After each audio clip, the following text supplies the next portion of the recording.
Star Wars, Tales of the Empire. Okay, so I haven't checked in on Star Wars in a little bit. Doug, I'll catch you up with my take on Star Wars. I was excited when Disney got the property because George Lucas had ruined it. People like to argue with me on that. Like, George Lucas It's didn't ruin it. weird. And I'm It's like, yeah, he weird. made the Force bacteria. Don't get me wrong. When I was a teenager, I thought it was great. And then I got older. I'm like, wait, none of this makes sense and it sucks. So Force Awakens was fine. Rogue One was boring. Last Jedi had some good ideas. I didn't really love it. I didn't hate it as much as some people. Rise of Skywalker was like a joke. Solo was a mess. The only animated show I watched from Disney was Rebels, which I loved. I thought You gotta Rebels do Clone Wars, man. You're gonna love Clone Wars. I Man. loved Rebels so much that I went back to Clone Wars, and Clone Wars does the impossible of telling compelling stories in a garbage prequel timeline. The only Yes. problem with Clone Wars is that it's bookended by two terrible films. So then people were telling me that Mandalorian is great. Mandalorian's going to save Star Wars. And then I watched Mandalorian and I went, you're all wrong. This is terrible. Doug, I thought I was getting a bounty hunting show. I got a babysitting show about how they got to keep a baby safe. And I A went, bounty sitting, thank you. yeah, and I went, why are you guys pretending this is like it's like when you get out of a bad relationship and you jump into a also bad relationship, but you're so blinded. I'm like, no, guys, this is also bad. I don't know how you don't realize this. And I was justified this year when I hopped on Twitter and I saw people complaining about Lizzo and Jack Black playing tennis with Baby Yoda. And I went, wow, it was like I was right. It was like I was right the whole time. I watched Book of Boba Fett, boring. And I watched Obi-Wan, which was abysmal. So I haven't watched Star Wars since. People said Andor was the greatest. I was gonna say you're missing like the one really great one. Look, Doug, look, I gave them 3 shots. I'm sorry. And like the Ahsoka show, I'm like, well, all the characters I like from Rebels are in that. But I'm not going to risk suddenly hating those characters, so I'm going to leave that show alone. Tony, you only hate some of them. Okay, good. So I saw there was this Tales of the Empire. Apparently it's a companion to this Tales of the Jedi show they did, and I decided to check it out. Okay, so for Tales of the Empire, of the first 3 episodes, only 1 episode is set during the Empire, so I was super confused because it started with the Clone Wars and it ended in the New Republic, and I'm like, why is this called Tales of the Empire? But they did the worst thing ever. The first 3 episodes of the show are garbage.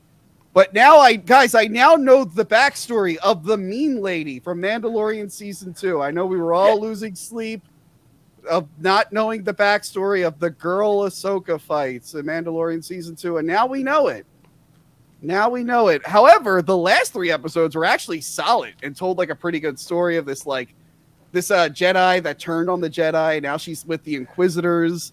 But she has to she realizes she's on the wrong team. And that was actually pretty compelling and interesting. And we also get the backstory of whoever this lady was in Obi-Wan. I don't remember this character. I didn't know she was from that either. Apparently she was in Obi-Wan. I had no idea. And guys, if you're wondering if Darth Vader is in this, yes, he's in it. He sits in a chair. Did anyone watch this? Did anyone watch Tales of the Empire? I did. I watched one. Yep. Okay, what did you think of it, Doug?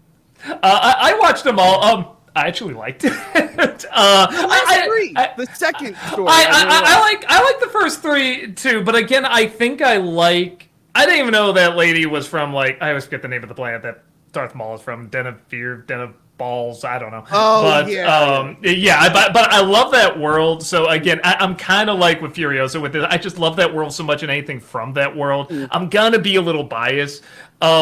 Because I wasn't that blown away with how they've used Thrawn in Rebels, or I guess he was okay in whatchamacallit? Ahsoka? Ahsoka, thank you. Yeah. I like seeing him being a little bit more I don't know. He had a real presence in this, even though it was just for a little bit. And I like the atmosphere of it. My only issue is that, with the exception of the last 3, where that does amount to something, I didn't feel the story with the lady in the first 3. I was invested, but didn't seem to really go anywhere. That was really interesting. Yeah. And the only other thing that bothered me about it, because I did like the atmosphere, I was really hooked in. I liked knowing what these characters that I kind of forgot about were even characters, honestly. I want to know what happened to them. And it's so rare I say this. I don't know why it was animated. I don't know what justified it being animated, because it didn't look that great. There wasn't a ton of action, and when there was, it kind of went on too long, and I think that shows it's not very good action. The colors were all very like kind of bland and kind of could have been foggy. live action. Yeah, it could have been live action. Yeah, or you could have made it just more like visually dazzling to see.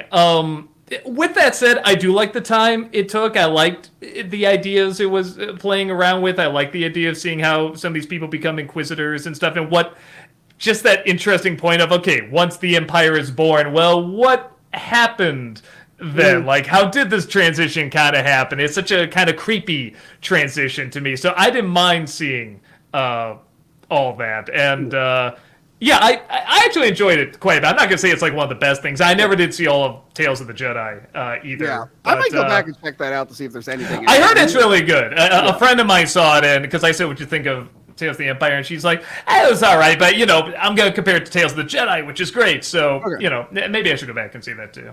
All right, Joey C, as someone who never watched Star Wars until like a year ago, how did you feel about whatever you watched of this? Well, as you know, I don't know shit about Star Wars, but I was the lead reviewer for a company I'm not going to mention for Obi-Wan, went to the premiere. Why? You've shit on them awesome. so much in the past. To the point I advised you not to shit on them. Why are you suddenly... See, now I'm afraid because you warned me. I'm afraid. Did you finally get a talking to? What the... Darth Vader is literally looking at him. If you know the company that I'm talking about, it's the worst company ever. Anyhow, so yeah, I was super excited for another Star Wars show, even though I don't know shit. But I liked how short and easy it was to watch. Doug, you mentioned the animation. I thought kind of that cheesy, bad animation gave it a little charm. Kind of brought me back to like being a kid a little bit. I did like some of the lightsaber fights. That was pretty cool.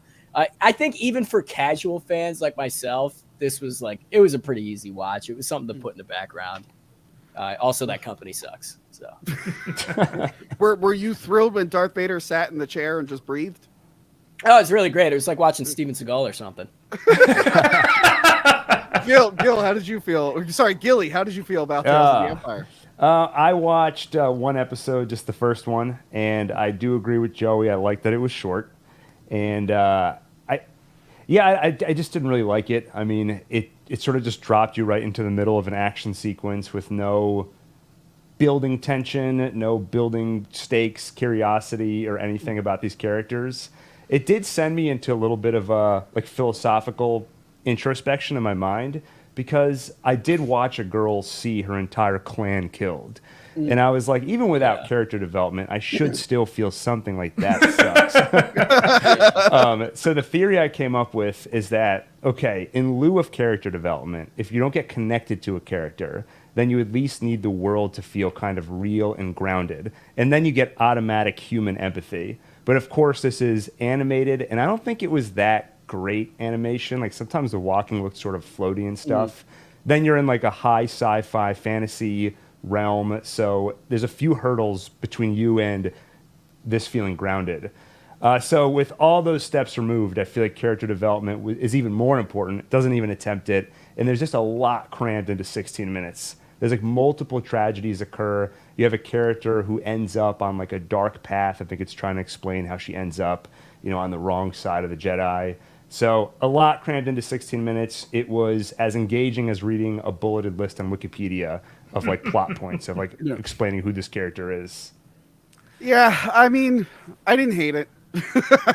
Which is rare for Star Wars these days. Usually I'm just like, and by the way, I'm not one of those guys that goes in trying to hate Star Wars. I genuinely gave this stuff a shot, and I'm like, I'm done. I'm like, you know what? I just kind of really like the 3 movies, and I have the despecialized editions, but most people can't even watch the real versions of those original films, which is a bummer. That sucks. That's a bunch of people. There's been like 20 years now of people watching Star Wars for the first time, and they're seeing that stupid dance number, Return of the Jedi. And I would or be if like, they're watching in the wrong order, too, if they watch the prequels first, and then like they're not going to get the big surprise of Darth Vader and stuff like that. You're not supposed to watch them in order, because the prequels are so... They constantly do the, remember this? Yeah. Look, R2-D2 was Princess Leia's mom's robot. Isn't that cool? And you're like, no.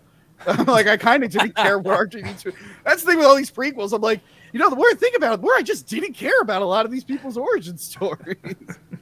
They were like, Han Solo's origin story. I'm like, no, I saw it. It was called Star Wars. I saw it. That's where he was important, and that was like the beginning of his journey. Real quick, before we move on, I know this isn't a super chat, but this is one of our regulars, Doug, Adam. And he's got kind of a big head here. I'm packing up my house, but wanted to check in and see how my family is doing. It looks like Tony couldn't find anyone to fill my slot. Too bad. Oh, well, this Doug guy seems all right. Everyone unsubscribe from Adam.